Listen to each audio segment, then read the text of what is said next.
Hablemos del bruxismo.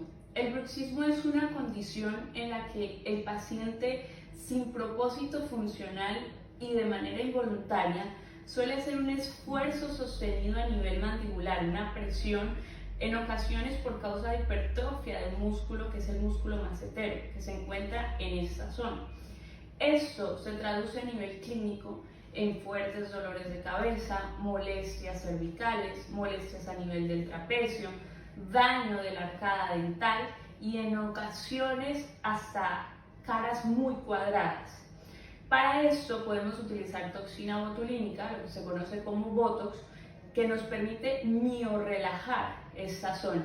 Es un procedimiento que dura 15 a 20 minutos y el paciente lo suele agradecer mucho porque todas estas molestias disminuyen.